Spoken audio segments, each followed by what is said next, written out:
Welcome to Subramani. Whenever you talk of the success of any person, there will be somebody who will come and debunk and say, oh, it's not so great after all. So it can be anybody. You could pick up Deepak Parekh, you could pick up a Mukesh Ambani, you could pick up a Warren Buffett. It doesn't really matter. Whatever you say, whenever you say either something, whenever you say a little bit negative about, like every lecture of mine, I tell them that Warren Buffett is not a fund manager. If Warren Buffett has to be compared to somebody in India, it has to be Deepak Parekh, it has to be Mukesh Ambani, etc. So somebody will come and say, but when you translate it into dollar terms, even when you translate into dollar terms, people like Deepak Parekh have done well. But when you tell that to people, people say, but you're quoting a selective only from 1980 you're taking. But that is not Mr. Deepak Parekh's fault. Neither is it Mr. Mukesh Ambani's fault. His date of birth is not something which he chose.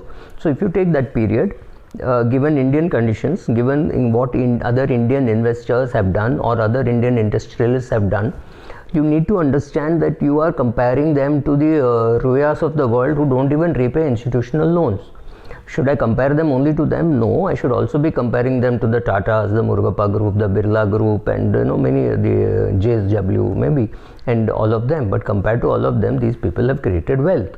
So has Ambani created wealth? Yes. Has Deepak Parekh created wealth? Yes. Has Warren Buffett created wealth? Yes. So the question is, why didn't every other petrol attendant in Eden become a Dhirubhai Ambani or a Mukesh Ambani?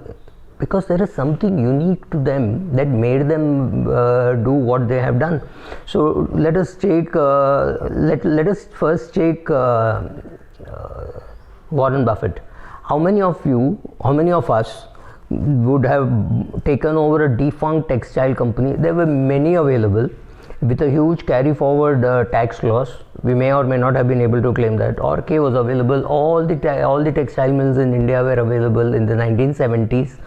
Datta Samant strike, and convert that into a Berkshire Hathaway. We didn't. That choice was available to us, right? So why didn't we do it? Why? Because it is easy to say, oh, he got the Bank of America deal because he was Buffett. He got that $5 billion deal, and then he worked with the Congress, and he got and he pushed the top, and therefore he was up by 3 billion within days of doing the transaction. Yes, so it was available to very many people who had 5 billion, right? Very many people could have gone and met Obama and helped Obama make his speech. And at that time, I'm sure Obama mentioned, look, Bank of America needs some help, and therefore he went and did the deal, and therefore he was up $3 billion on a $5 billion deal. That deal was available perhaps to other billionaires also. How come only he spotted it and only he worked on it, right? How is it possible that in 50 years, thousands and 10,000s of people have attended his shareholders meetings and not become anywhere near what he has become? Because there is something unique to these people, right? What made Mukesh Ambani do such big deals in Jio for the digital platform, and then for the retail, and now in the pharma space? Something which he is able to do, right? Others are, everybody talks about it, and everybody there, you can see a subtle jealousy in what he has done. You look at what Mr. Deepak Parekh has done. He did not. He was doing housing finance. He did not get into steel and cement and paints and glass and say this is backward integration. He stuck to financial services. So he had a mortgage company. He had the best bank. Then he had the most profitable AMC. He had the most profitable life insurance company, and he is the most profitable securities company. I mean, how many of us know that the most profitable brokerage house is HDFC Securities? It's not Zerodha, it is not ICICI, it is profitable. That is more important. It does not run the top line. HDFC mutual fund, it is not the biggest mutual fund, but it is the most profitable mutual fund. So here's the guy who tightly makes sure that there is cash generation, right? Therefore the PE.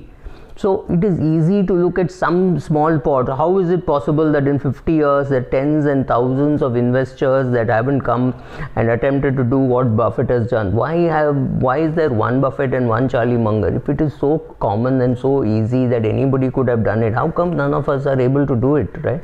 How come none of us are able to swing those deals? How come none of us are able to take a company rather buy a company, hold it, and then do an IPO and create wealth. These are the things which he has done. He's not hidden anything. There is nothing hidden. Everything is visible. In fact, George Soros' balance sheet is even more visible than what Buffett is doing. But Buffett's activities, especially over the last 10-15 years, is very well documented.